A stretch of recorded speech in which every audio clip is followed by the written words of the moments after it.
Bonjour. Saviez-vous qu'au Cameroun, il est possible de coucher avec la femme de vos rêves, une belle femme qui a des rondeurs, qui a des jolis cheveux, un joli visage, des formes, avec seulement 2000 francs. Ce fait témoigne de la gravité de la situation au Cameroun. Le Cameroun va vraiment mal, franchement. Le comble dans cette situation, c'est que parmi les hommes qui regardent cette vidéo, il y a des hommes qui vont prendre ce que je dis pour une bonne nouvelle.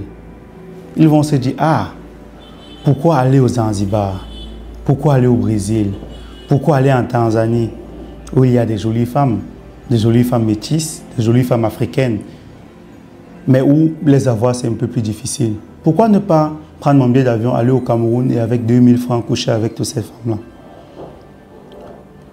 Le message que je veux passer dans cette vidéo, c'est de dire, actuellement, avec la situation du Cameroun, avec les élections qui arrivent dans quelques mois, plusieurs personnes sont concentrées à regarder uniquement le côté politique, à critiquer le gouvernement, à critiquer les opposants, à stigmatiser certaines ethnies, soi-disant parce que ces ethnies-là sont pour tel ou tel opposant ou tel président.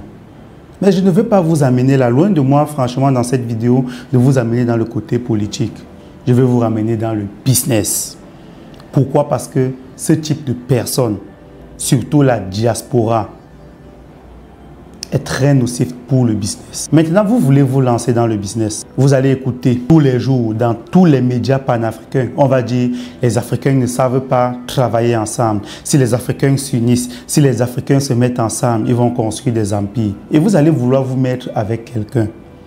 Sauf que vous allez tomber sur quelqu'un qui, certes, critique très bien le gouvernement, critique très bien Paul Biya, vraiment restant dans le cadre du Cameroun. Mais lui, lorsqu'il prend son billet d'avion pour le Cameroun, ce n'est pas pour les mêmes objectifs que toi.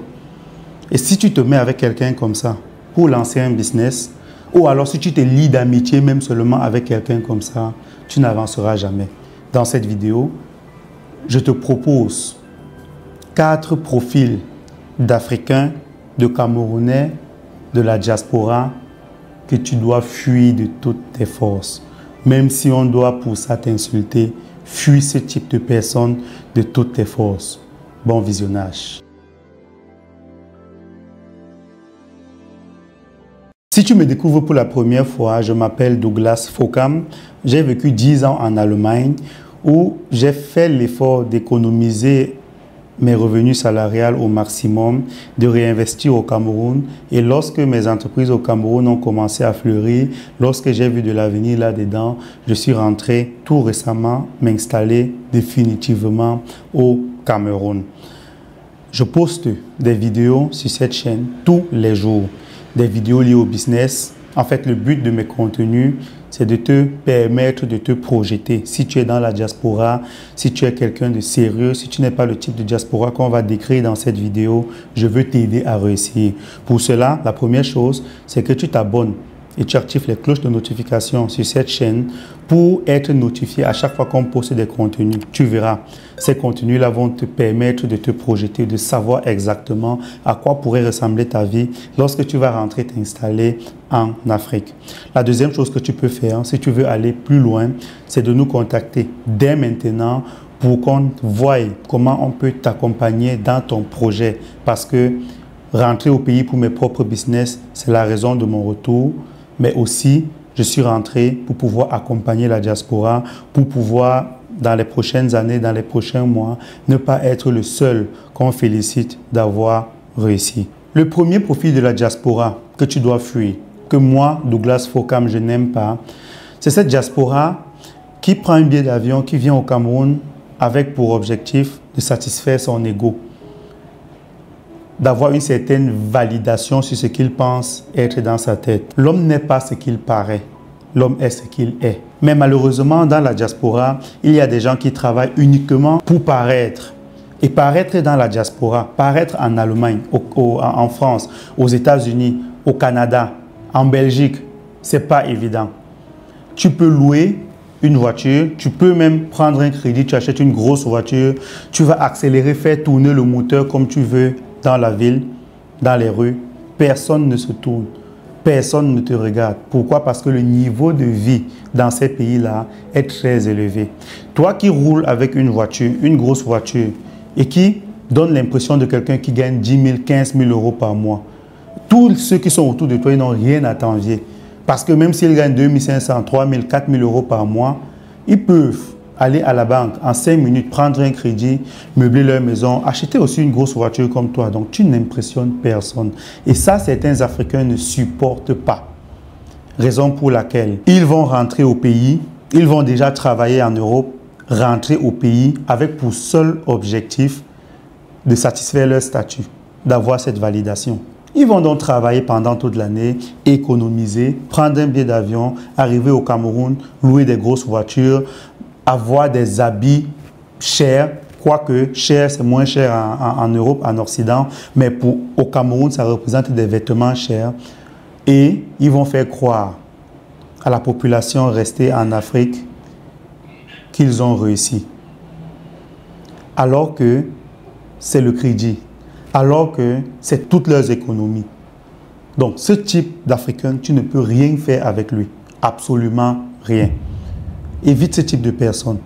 Imagine un instant que tu te lances avec quelqu'un comme ça dans le business. Il est beau parleur. Il critique bien le gouvernement. Il est bien politique. Et une fois que vous allez arriver sur place, lorsqu'il va falloir implémenter le business, ne pense pas que quand tu viens au Cameroun pour construire une ferme, comme c'est le cas pour moi, Douglas Fokam, tu as le temps pour de la validation. Au contraire, il va falloir que tu t'habilles souvent comme quelqu'un qui est un peu attardé mentalement, tout simplement pour pouvoir obtenir les meilleurs prix sur le marché. Mais est-ce que quelqu'un qui cherche la validation est prêt à faire ça? Non. Donc, je veux attirer ton attention. Je veux que tu comprennes qu'avec la situation politique du Cameroun, de plusieurs pays, Côte d'Ivoire, Togo, ça parle beaucoup. On voit beaucoup de personnes qui, parce qu'ils critiquent bien, donnent l'impression de bien connaître, de maîtriser ce qu'ils disent. Ce n'est pas toujours le cas. Donc, je veux que tu fasses attention. Le deuxième profil de la diaspora, avec qui tu ne dois même pas parler, avec qui tu dois te montrer méchant, cruel, méprisant, c'est la diaspora en chaleur. Je souris parce que je compare généralement ces diasporas-là à mes truies. Les truies, c'est le féminin des porcs à ma ferme. Vous savez, dans ma ferme, la rentabilité de ma ferme repose sur la capacité des truies à être rapidement en chaleur, à avoir l'envie de faire l'amour. Et à chaque fois qu'une truie va rapidement avoir envie de faire l'amour, on va rapporter un mâle qu'on appelle le verra. Le verra va croiser, la truie va accepter facilement parce que justement, elle est en ovulation en quelque sorte. Et puis nous, on va avoir des petits. Ça va faire notre rentabilité. Lorsque je vois ça dans ma ferme, et je pense à un certain profil de la diaspora, il n'y a pas de différence. Il y a une diaspora qui ne vit que par la chaleur. Nous, on dit dans notre ferme, est-ce que la truie est en chaleur? Il y a des diasporas que quand tu les regardes, des profils dans la diaspora que quand tu les regardes, tu le vois, tu vois le mec, il est en chaleur. Quand il prend son billet d'avion, il descend au Cameroun. Il tient son organe génital en main, comme le dit le Waman, je ne sais pas pour ceux qui le connaissent. Il est tellement enragé. Ils viennent au Cameroun uniquement pour satisfaire leurs sales besoins, pour satisfaire leurs désirs sexuels. Mais il faut les voir en train de critiquer. Il faut les voir en train de donner des idées business. Il faut les voir en train d'élaborer leurs projets. Certains parlent tellement bien. C'est pourquoi vous allez voir certaines personnes. Ils sont dans la diaspora, ils ne voient pas le temps passer. Moi, je dis, j'ai fait 10 ans en Allemagne, je suis rentré. Pendant les 10 années, j'ai appris tellement de choses. J'ai vécu tellement de choses. J'ai appris une nouvelle langue. J'ai eu un diplôme. J'ai fait une formation. J'ai eu une expérience professionnelle. Mais il y a des gens, ils sont en Europe, ça fait 20 ans, 25 ans, 30 ans. Ils n'ont même pas vu le temps passer. Ils n'ont pas vu le temps passer parce que justement, ils avaient un seul objectif dans la tête. Et cet objectif-là, c'est quelque chose qui ne les menait nulle part. Ils voulaient à tout prix rentrer au Cameroun parce qu'ils savent qu'avec un peu d'argent, ils vont pouvoir coucher avec les femmes qu'ils veulent. Ils méprisaient les femmes qui sont dans la diaspora parce que de toutes les façons, il y a beaucoup de femmes au Cameroun, c'est comme ça qu'ils disent. Ils ne cherchaient pas à se mettre en couple avec une partenaire sérieuse, une partenaire qui a une bonne vision, une partenaire qui peut changer leur vie, une partenaire qui peut leur permettre de se stabiliser. Au lieu de chercher ce genre de femme pour se mettre avec, non, pour eux c'est très difficile. Pourtant, ils ont des projets porteurs d'avenir, des projets fructueux, des projets bien établis. Et ils savent bien parler, ils peuvent bien vendre leurs projets à des banques, à des entrepreneurs, à des investisseurs. Mais ils maintiennent tout cela uniquement dans leur bouche pour pouvoir paraître. Ils se battent plus pour paraître que pour être. Donc, toi mon frère, toi ma soeur, qui ne veut pas être un profiteur ou une profiteuse? Parce que actuellement, nous, Africains, nous qui sommes nés en Afrique et qui sommes allés en Occident pour un avenir meilleur et qui ne voulions plus rentrer chez nous pour implémenter ce que nous connaissons pour 1000 raisons, sachant que nous sommes actuellement des profiteurs, sachant que nous ne sommes pas à notre place. Donc, si tu fais partie des personnes qui ne veulent pas être juste jouisseur, qui veut participer activement, je dis bien activement, à changer les choses dans son pays, qui ne veut pas dire c'est la faute du gouvernement, c'est le travail du gouvernement, c'est l'État, et qui veut quand même, malgré tous les problèmes que nous avons, faire quelque chose, ne serait-ce que pour leur famille. Si tu veux faire tout ça, sache qu'avec le profil de personne que je viens de citer, tu n'es pas à ta place. Si tu t'assois avec quelqu'un et que tout ce qu'il sait faire, c'est discuter des femmes, du football, des jeux vidéo, c'est tous les sujets qui peuvent vous réunir. Sache que soit tu prends plaisir à discuter avec la personne et finalement tu es pareil, soit, comme j'ai dit, soit cruel, soit sans pitié. Et éloigne ce genre de personnes derrière toi. L'Afrique est une terre d'opportunités. On ne le dit pas juste pour le dire. L'Afrique est une terre d'opportunités. Tu peux être assis comme je suis assis là actuellement en train de vous faire cette vidéo parce que tu es à cet endroit et à ce moment-là, une opportunité passe où tu te fais des millions, voire même des milliards. Ce n'est pas un jeu. Ce n'est pas un jeu. Il suffit juste d'être assez malin. Il suffit juste d'être ami. J'ai même envie de dire, comme on le dit dans le langage courant, ami avec l'Afrique. Et tu verras ta vie se transformer. Mais pour être ami avec l'Afrique, tu dois être conscient de plusieurs choses, parmi lesquelles ce que je suis en train de te dire dans cette vidéo. Donc, si la vidéo te parle jusqu'ici, lâche-moi ce que tu en penses en commentaire. Est-ce que tu as déjà vécu ce type d'expérience? Est-ce que tu connais ce type de personne? Qu'est-ce que tu fais pour fuir ce type de personne? J'attends ton avis dans les commentaires et si tu n'étais pas encore abonné jusqu'ici, juste un petit rappel, abonne-toi, ça ne coûte rien, ça ne te coûte que 2 secondes et en plus de ça, tu recevras tous les jours des vidéos qui vont te permettre d'être ami avec l'Afrique, de te sentir à ta place lorsque tu arrives en Afrique. Troisième profil de cette diaspora qui ne veut pas que l'Afrique change. Oui, c'est un peu bizarre de le dire parce que très peu de personnes le disent. Mais moi, je viens dénoncer ça ici.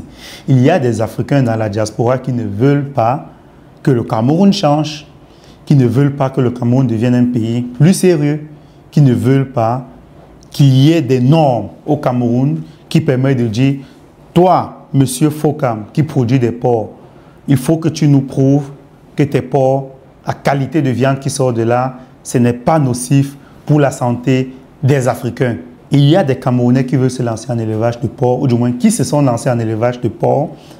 Mais si le Cameroun arrive au niveau où on doit sillonner toutes les fermes pour contrôler la qualité de viande, ils sont foutus. En fait, ce profil d'Africains, c'est les Africains qui ont bâti leur richesse sur la corruption. Ça existe. Ça existe. Et ces Africains-là, ils aiment généralement travailler en équipe. Vous savez pourquoi ils aiment travailler en équipe? Parce qu'ils ne veulent pas tomber seuls. Ils ne veulent pas avoir uniquement leur nom sur leurs entreprises. Ils veulent blanchir leur argent. Et pour ça, s'ils te contactent, toi mon frère, toi ma soeur, ils vont dire, ah oui, regardez, ce profil, cette personne, ce frère ou cette soeur peut économiser jusqu'à 30 000, 40 000, 50 000 euros par mois si on regarde son salaire. Et ces 50 000 euros, ça correspond à mes investissements, d'où ma rentabilité. Ils veulent vous utiliser pour blanchir de l'argent. Je vous vois bien, pour ceux qui sont abonnés déjà, pour ceux qui me suivent régulièrement, je vous vois bien être bienveillant vis-à-vis de moi et je ne cesserai jamais de vous remercier quand vous m'écrivez tout le temps en commentaire. Douglas, sois prudent. Douglas, pense à ta sécurité. Douglas, fais attention au Cameroun. Douglas, le Cameroun n'est pas facile. Merci pour vos conseils. Mais permettez-moi de vous renvoyer le train et de vous dire, mon cher frère, ma chère soeur, mes grands frères, mes papas, mes mamans, mes petits frères, faites attention à ce concept-là de les Africains doivent se mettre ensemble pour réussir. Il faut à tout prix, lorsqu'on a une vision, on dit quoi? Seul on va vite, ensemble on va loin. Ce n'est pas toujours le cas. Faites attention à vous. Faites attention à qui vous avez comme ami si vous voulez réussir votre vie. Je ne parle pas seulement si vous voulez réussir votre retour au pays, mais si vous voulez réussir votre vie, faites attention à qui vous avez comme ami. Je le dis aussi parce que, en fait, je suis même mieux placé pour le dire.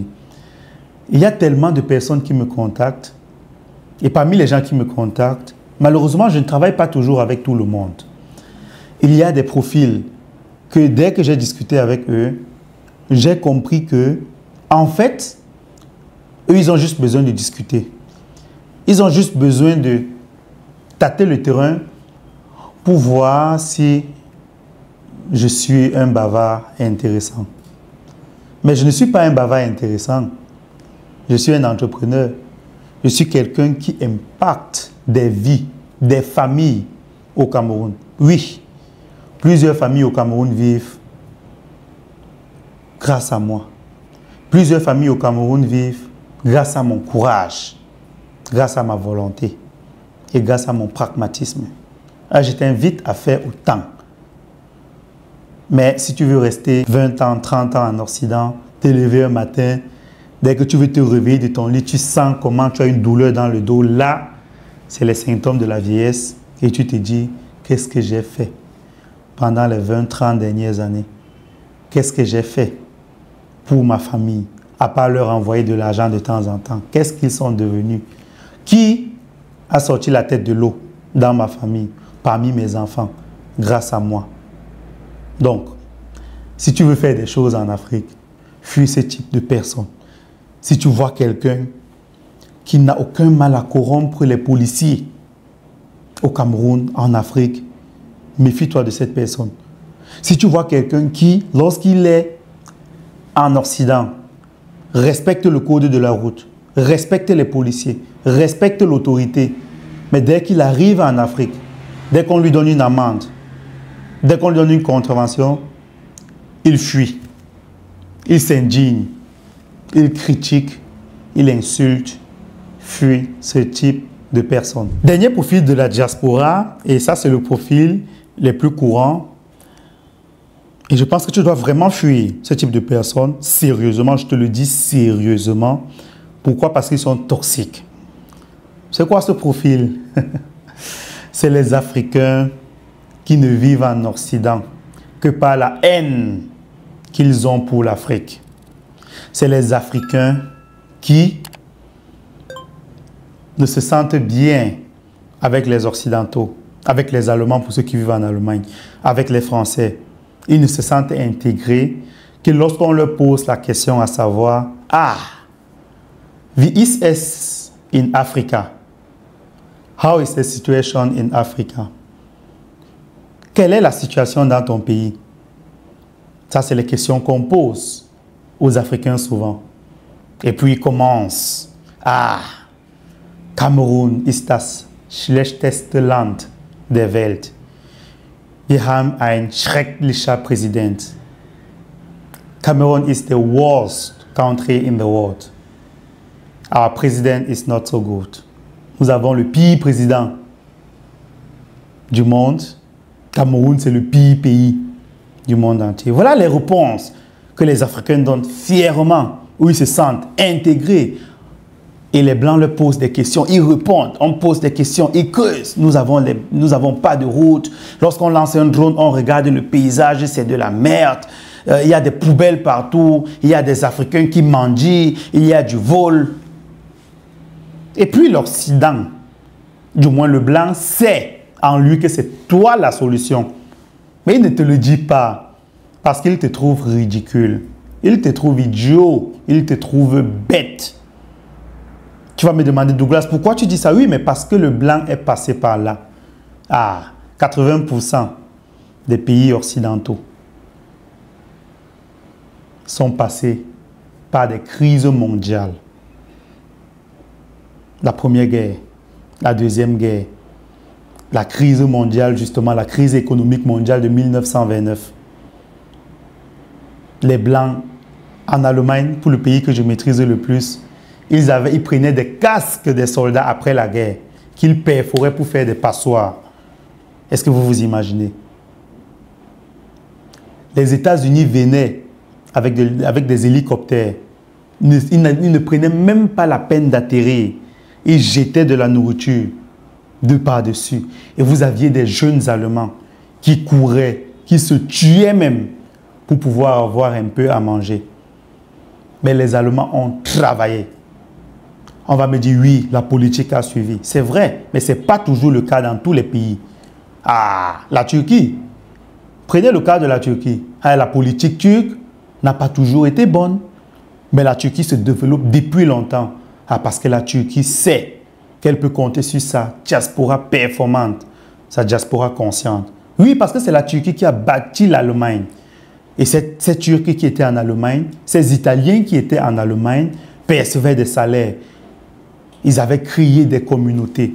Ils avaient créé des moyens pour envoyer leur argent dans leur pays. Ce n'était pas facile à l'époque.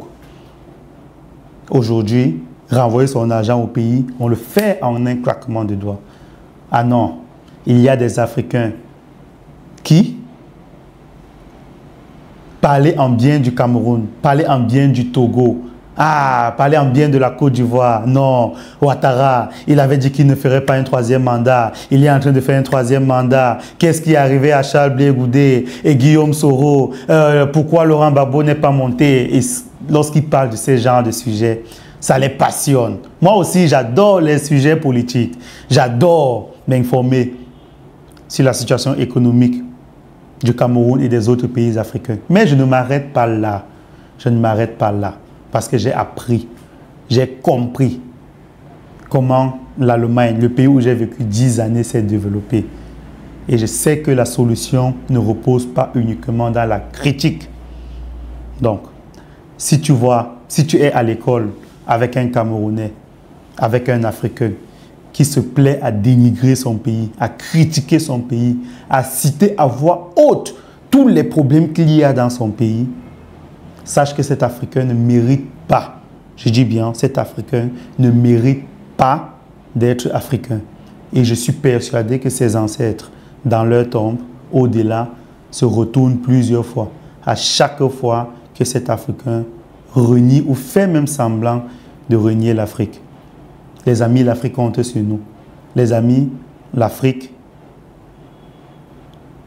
c'est l'endroit où il faut être.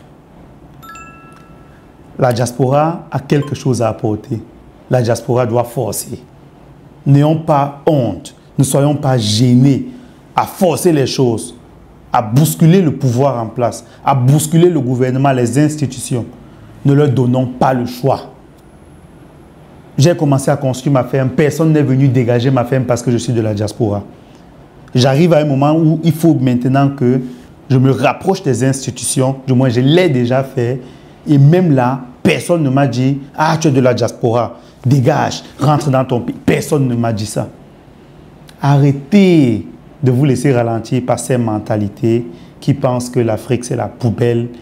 Il n'y a rien à faire. On va vous dire dans votre entourage, ah oui, telle personne a investi son argent et a tout perdu du jour au lendemain. Oui, mais vous pensez quoi? Vous pensez qu'en Occident, ce n'est pas pareil? Vous pouvez évaluer la fortune de Bernard Tapie aujourd'hui. Vous pouvez me dire ce qui reste de la fortune de Bernard Tapie. Vous connaissez les problèmes qu'il a eu avec la banque de crédit de Lyon, le Crédit Lyonnais, un truc du genre. Il a tout perdu. En un claquement de doigts. Il a tout perdu. C'est les affaires, c'est le business. Ce n'est pas quelque chose qui est propre à l'Afrique. La différence, c'est qu'en Afrique, vous vous enrichissez très facilement. Très, très facilement. Les amis, c'était tout dans cette vidéo. Je vous invite à faire attention aux personnes qui vont venir bouffer votre énergie pour rien. Et vous vous retrouverez dans 10 ans, dans 20 ans, dans l'incapacité de faire quoi que ce soit, de prendre le train vers l'Afrique. Je vous rappelle que si vous voulez aller plus loin, vous pouvez nous contacter et on va se charger de vous faire réussir votre business en Afrique. Nous sommes là pour ça. J'ai fait mes preuves. Je ne suis pas juste un parleur, mais je suis un homme du pragmatisme. Je vous laisse entre les mains de Dieu, celui-là qui a remis aux Africains le pouvoir de gouverner, de diriger le monde et qui veut que les Africains aillent récupérer et reconquérir leur pouvoir. Ciao.